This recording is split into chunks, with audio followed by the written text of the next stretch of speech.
part 2 of our KTM 4-stroke top end piston and ring replacement. In our last video, during disassembly, we discovered we needed a new sleeve, and we sent it off to LA Sleeve. They're able to get it back to us good as new.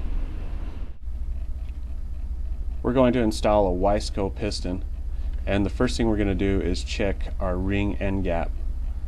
Throw a little oil in there, and then you install the ring and push it down with the piston so it's down a bit into the cylinder. And then on this particular machine it should measure 13 thousandths, but this measurement's critical because as your engine heats up and your rings heat up, you want to make sure there's room for them to expand so they don't ruin the cylinder. Now we're moving on to the oil scraper rings, and this is a spring separator. You want to make sure that the end doesn't overlap on that. The smaller thin rings actually sit on top of the ring expander. It holds them out. This is where most of the mistakes are made when installing rings on 4-strokes, so take care to make sure it looks very similar to this. Now we're moving on to the upper ring. Goes on fairly simple. On our circlips, you want to make sure that you install these by twisting and compressing, not by bending. I like to seat the one side. Make sure it clips in there solid. We're going to oil up the piston again. Get our pin started. Set it on the rod and push it the rest of the way through. I've used some paper towel to make sure I don't drop the ring down in the motor. And once again, we're putting this in by rotating it instead of bending it and compressing it. Here I've got putting the base gasket on. And once again, the cylinder goes on. Take your time. Feed your cam chain, your cam guides up through. Now we're just resting the cylinder under its own weight on the piston. I'm using my fingers to actually compress the rings. Very carefully push them through the tapered edge of the cylinder. Take your time with this step. Now we've got the piston in. We're sliding our cam chains, tighten them up. Here's our head that we've had Faction MX reconditioned. They cut the valve seat and bead blasted it so it looks good as new. We've also replaced our valves, and please refer to our valve replacement video for those instructions. Now we've just put our 2 locating dowels in, and we're going to set our head gasket on top of the cylinder.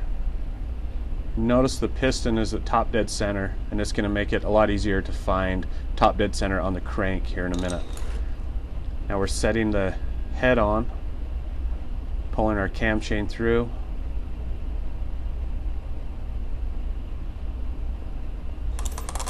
Line it up, and then our head bolts with washers. We're going to tighten those down, and for this motor it's 30 to 35 foot-pounds. Always refer to your service manual for these important specifications. There's the 3 bolts that go in from the underside that need to be reinstalled. And now we're going to find top dead center on the crank. So you remove this Allen bolt, the lockdown bolt, remove the copper washer off of it, and reinstall the bolt. The bolt has a tapered edge on it, so it makes finding the notch in the crank a little easier. And what I'm doing is I'm just rotating the engine back and forth and actually feeling for the notch. Once you get to the top dead center, we can move on to the cam. We're lubing up the lobes, and we're setting the cam in with the lobes generally down for right now. There's a collar on the end by the water pump that needs to go into a groove. These alignment marks need to be horizontal with the top of the head. Putting our cam chain on, taking our wires that we've had holding it, putting them out. We're using our new master link that we got from KTM. We're putting it on, and we're going to use our chain riveting tool to swedge the ends of the cam chain. We've also put paper towels back in, so once again we don't drop anything down on the bottom. This tool makes it pretty slick, makes it so it's a secure master link.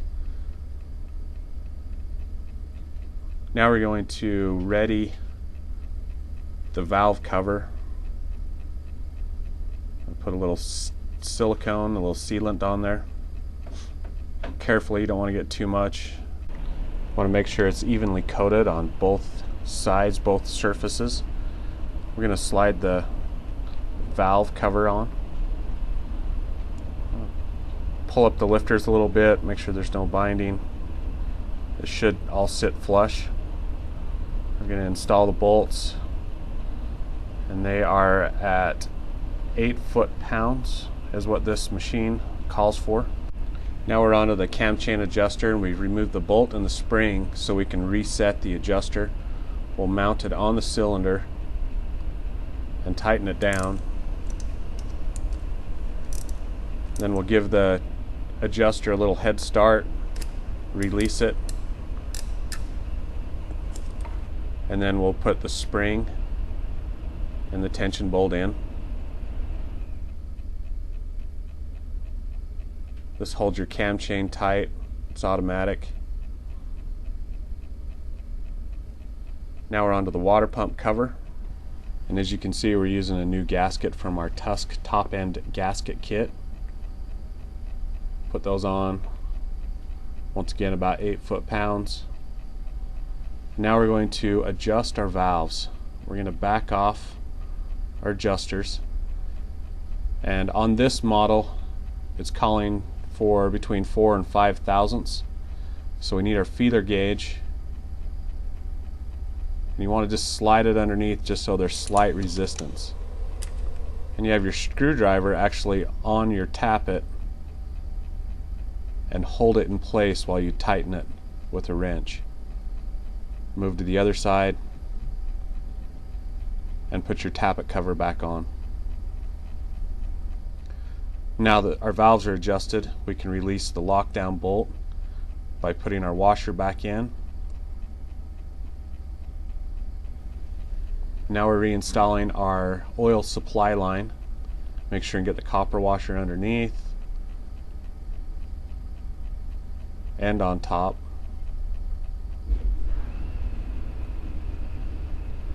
Tighten those both down.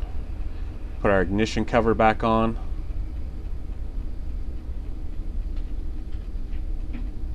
Tighten it down. Connect it. We're going to install our carburetor. Make sure it engages in both the intake boots. Tighten them down. Here we're reassembling our decompression lever, checking our play in the cable. We don't want it too tight. Here we're tightening our spark plug, putting our cap on. Now we're putting our throttle cables on, feeding them through the cam. We're checking our cable play, tightening everything down. We'll put the cover on it.